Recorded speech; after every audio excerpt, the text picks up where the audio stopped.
c'est peut-être un petit peu plus inquiétant parce qu'il y a une contagion. Il faut surveiller 3 niveaux d'alerte. Soit ce sont des groupuscules idéologiques très marqués qui investissent certaines facs. C'est ce qu'on a vu à Montpellier. Ils appartenaient pas forcément d'ailleurs à la faculté. Et c'est pas trop inquiétant. Soit c'est une vraie colère massive d'étudiants pour des revendications liées aux facultés, amphi trop remplis, cours mal assurés, avenir mal assuré. Bon, et ça se gérera au niveau de la ministre de l'Enseignement supérieur. Soit ça s'étend aux lycéens, puisque la raison officielle de la colère, c'est Parcoursup, c'est les nouvelles orientations. Et si les lycéens qui sont vraiment concernés, les étudiants, eux, ils ont déjà passé le cap, se mettent en colère, là, ça sera le 3e niveau d'alerte rouge pour le gouvernement. Mais le gouvernement a 2 alliés. Le premier allié, c'est les vacances de Pâques. Ça commence le 7 avril, ça s'étale jusqu'au 30. Donc là, ça va démembrer un peu le mouvement. Et puis le 2e allié, il viendra plus tardivement. Il s'appelle la Coupe du Monde de football. Sauf que il y a des violences. Il y a des violences à Montpellier, il y a des violences à Tolbiac. Ça peut jouer le rôle de catalyseur du mouvement, ça? Oui, ça peut jouer un rôle de catalyseur et surtout, ça légitime le mouvement. Puisque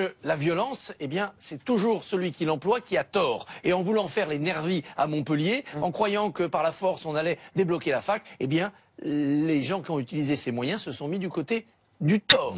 Et les étudiants en sont confortés. Et on se rappelle de mai 68. Ça commence aussi comme ça, avec Nanterre fermé, avec un conseil de discipline convoqué pour le 6 mai pour un certain Daniel Cohn-Bendit, avec la Sorbonne le 3 mai évacuée. C'est ça aussi qui a fait basculer le mouvement dans la radicalité et dans la légitimité. Christophe, on se souvient que la France insoumise avait il y a quelques mois appelé la jeunesse à se soulever. Est-ce que ce mouvement étudiant peut être récupéré, par exemple, par la France insoumise? Non, je n'y crois pas. Si ce mouvement prospère, il sera spontané, il sera autonome, comme en mai 68. Il ne sera récupéré ni par le PS, qui jadis, par Julien Drey et quelques autres, tenait l'UNEF, ni par la France insoumise. Mélenchon avait essayé avec Nuit debout, ça n'a pas marché, ça ne marchera pas plus cette fois-ci.